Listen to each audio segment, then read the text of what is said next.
Welcome back, everybody. Today we're discussing Shogun Episode 4. The episode begins with a messenger from Osaka running across the snow-dusted hills, and Omi learning that Yabushige and Toranaga will be returning to his cozy fishing village. A resounding honor. One that needed to be announced to the citizens to assure that everybody was acting accordingly and had a beautiful township to put on display. Nothing could be out of place for their lord. It's a brief scene to create suspense, and then we return to Fuji being appointed to a new role. It's further affirmation of one truth, one thing that this show really wants us to know about the time period, and that is women are tools. All subjects are kind of the tools of these great men, and Fuji is to be John Blackthorne's woman. Now that he bears a title and name Hatamoto, in Japanese this is like a historical term meaning the origin of the flag, or like a bannerman.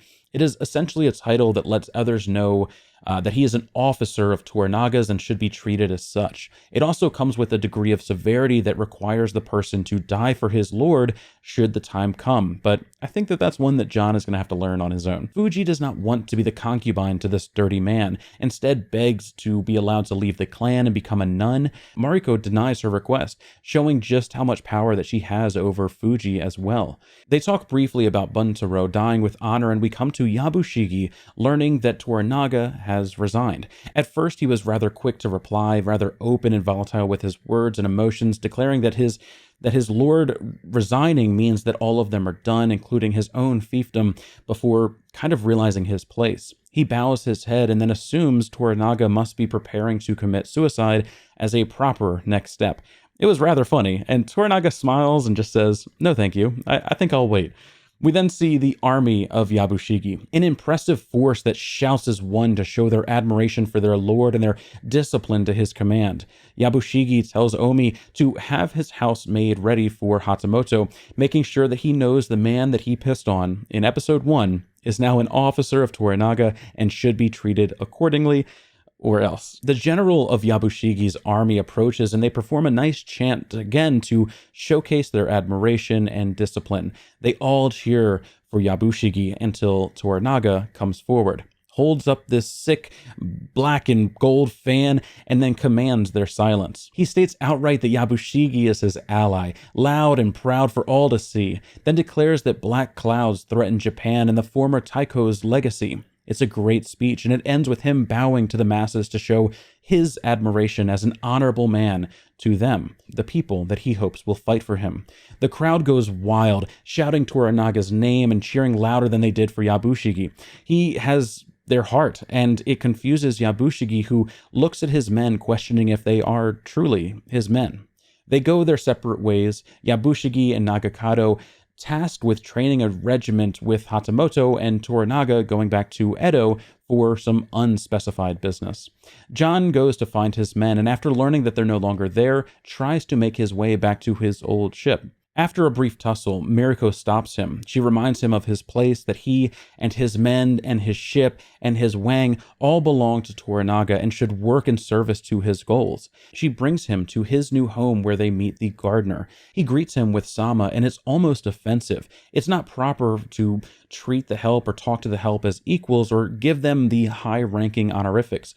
It shows an inherent inequality down to the language that is used to describe and communicate.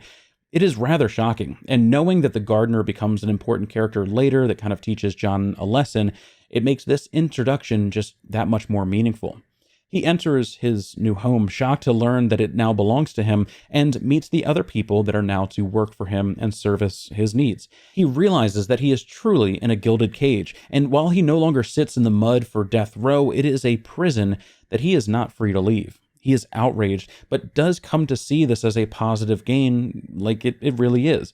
It is 6 months as an agreement that comes with a salary and a consort. Truly, it is much better than death row. We then come to Omi, Yabushige, and his general talking about what happened today. They took Toranaga's actions as an insult, and it's kind of letting us know like what they're feeling in these moments. Yabushigi is upset with Omi for not finding the spy that again reported back to Toranaga. As a reminder, we know the spy is this man, though it still could be also the lead consort of this village that is sitting in the room with them while they discuss everything.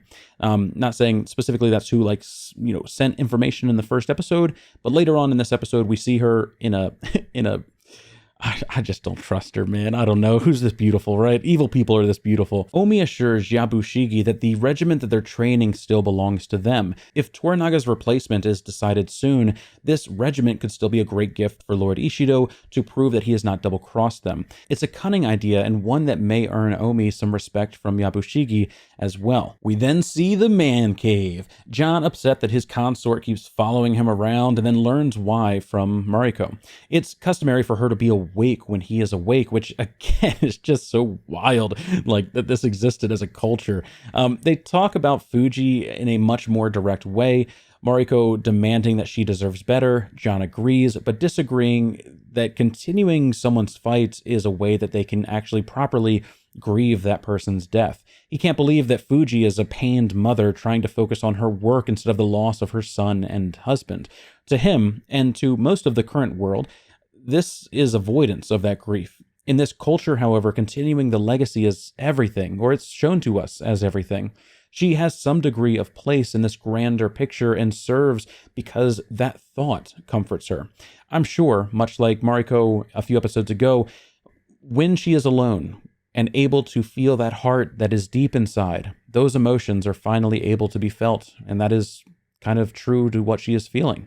Mariko brings up the Eightfold Fence, which is the title of this episode, and kind of another philosophy that revolves around closing yourself off from your emotions and the woes of today, focusing on the logical instead of the emotional, hiding that true feeling behind 8 points of reality that you can experience before raw emotion makes you act. It's a way to discipline yourself. It's also a way to convince yourself that you can keep working while you certainly cannot, that you are safe, even if you are not. It is a philosophy with merit to some that sounds like nonsense to others. If you are someone that is good at putting your emotion to the side, this Eightfold Fence may ring in your ears. It may be what you need, or perhaps maybe what you're already doing in some actual degree of reality. But to me, it is the absence of truth. It is masking for the sake of others, and I would not wish for my friends to do this around me ever. The scene then ends with John unraveling 2 twin pistols that immediately become a problem. He doesn't want to give up his guns for Omi, and despite Mariko pleading that he is safe, he doesn't want to be disarmed. It's a great moment that shows John is willing to stand up for himself, even against the odds, even in unpopular moments. And it also gives Fuji an opportunity. She asks that he gives the guns to her, and Mariko says that she is sworn to John, so she must give her life to defend those guns, whatever he wants, assumingly. He wasn't ready to really listen, but then she yelled at him, and much like myself, that got his attention. I love this part because Omi, the pissant, power-hungry stomping boy, was not ready to drop the topic. His pride was hurt, and he wanted to show John that he had more power, even in his own home. He steps forward, demands the guns, and then Fuji comes forward, hands hidden, all the cute politeness still intact, but guns drawn just the same. It was legendary. I yelled. This was amazing and earned Fuji a permanent place in my heart. This entire scene, ooh, I love this.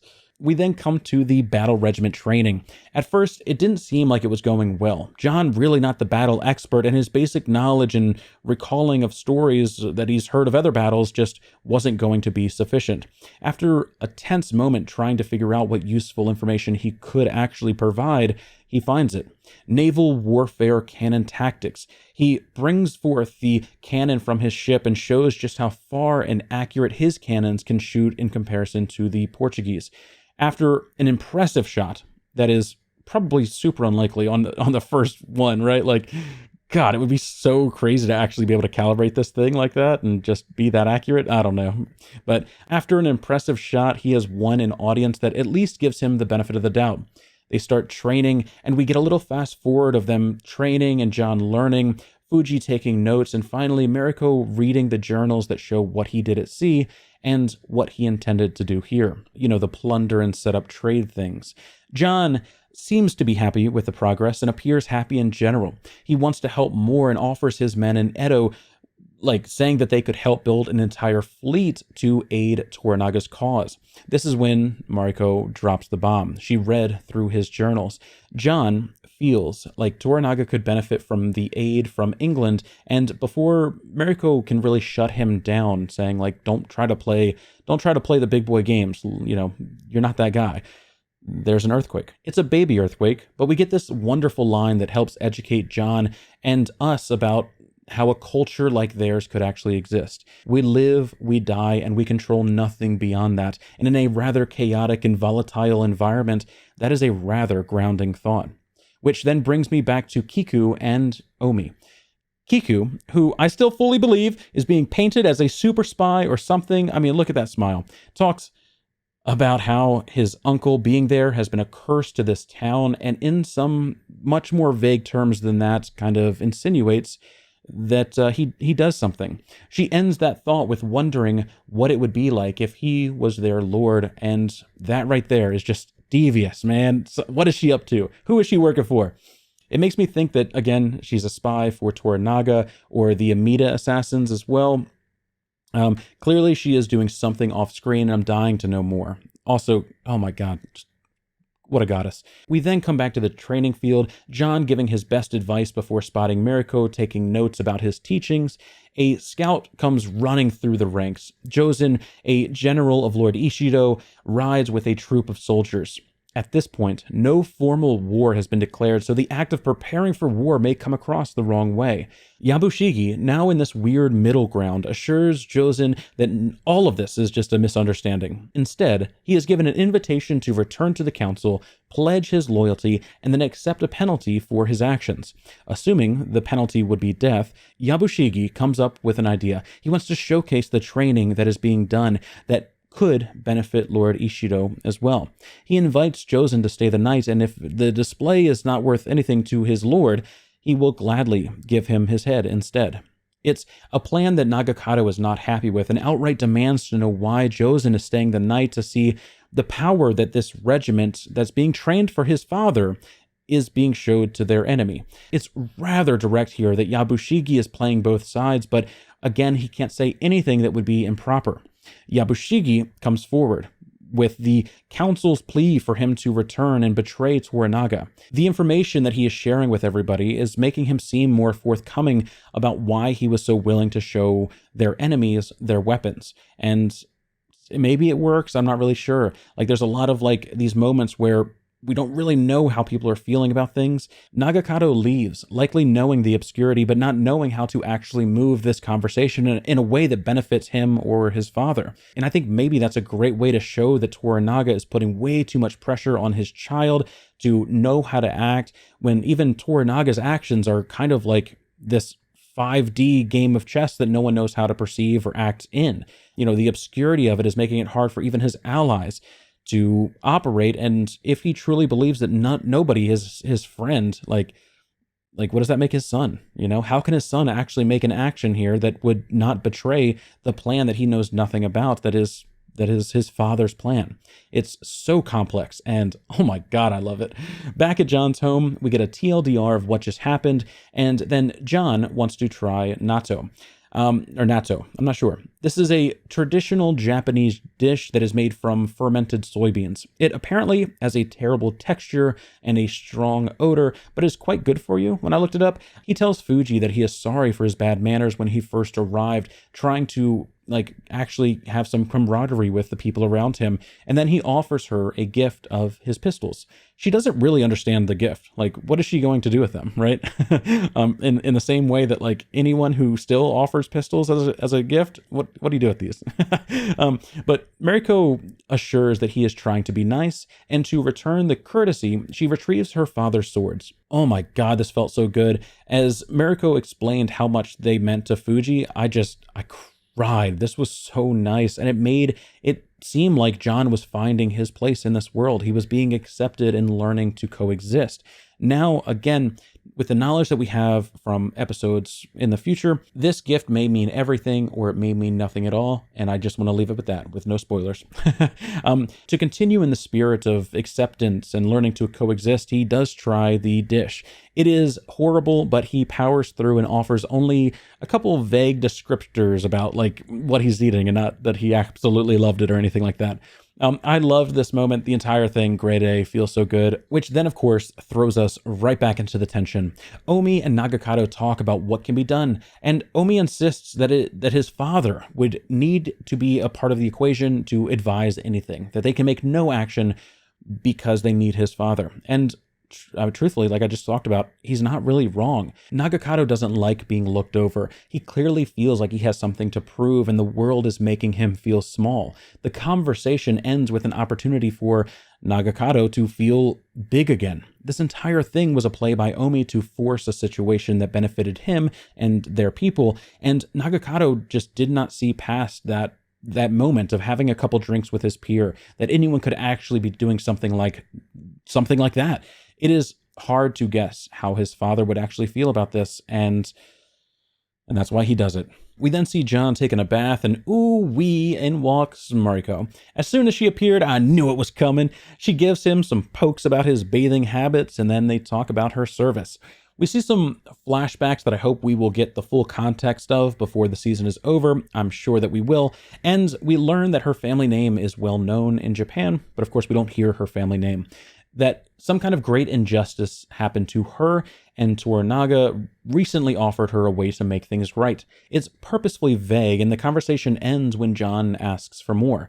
John says that he admires Mariko and doesn't see her for the injustice or the family name on her house, but for the woman that sits in front of him. He says that she owes him no explanations, comforting her that he will not pry into her trauma before she is ready to share it, which is massive and must have felt so validating in a culture that kind of just demands her to act when people tell her to act. They instead talk about his home city and the date that they would have if they were there together in London. It's a meaningful moment for both of them, with warm hearts desperately wanting to be closer. They talk about the plays of their city and how a nice walk along the Thames would be a nice moment away from the chaos that life brings, and how much they want to do that together. Back at the house, we see her getting ready for bed and then sneaking into John's quarters. It's a magically intimate moment, capturing perfectly the timid nature, like in the beginning, uncertainty and fear, before accepting what both of their bodies are after. There's no rules or formalities. It's just freedom. It's just nature. It's just the primal self doing what feels good in a strict world that demands logic over emotion. Luckily for us, we get to see the aftermath of a one-night stand, and it's as awkward as it could possibly be. She says that her and Fuji agreed to a courtesan, and it would be a nice gift for him, making sure that he knows, don't you ever fucking say that we slept together. He seems a little taken back by it, like he was hoping for more of a relationship, but he finally remembers where he is and the mask that must be worn and the eightfold fence that has to be put up, which is why we then return to the training field where we see Nagakado preparing for a demonstration, clearly not having an eightfold fence anywhere in his heart. Very few knew what was about to happen, and as his eyes grew wider and the moment seemed to hang on a whisper, I had no idea either. He rides forward, demanding everyone to move, and after all of them run away, he calls out to Jozen, telling the world of how he and his father felt, his true intention, his true heart shown to everybody. He raises his sword, and despite Yabushigi begging him to stand down, he orders the buster call. Cannonballs zip across the battlefield and butcher all of Jozen's men. It is a shocking moment that had me on the edge of my seat. It was perfect. This was perfect, and leads perfectly into the second half of this series with a single line from Mariko. It is war. But with that, we come to the end of the video. Thank you very much for watching this. Please be sure to leave a comment, like, and subscribe if you'd like more content just like this. I'm also watching and contemplating doing some content for the 3-body problem. If you would like that, please also sound off in the comments below. Thank you so much. And also, just If you have not watched that yet, go watch it. Oh my God, it's so good. Just as good as Shogun. If you would also like to support me over on Patreon, that would also help me make more content just like this. Much love, everybody, and I cannot wait to talk to you all again soon.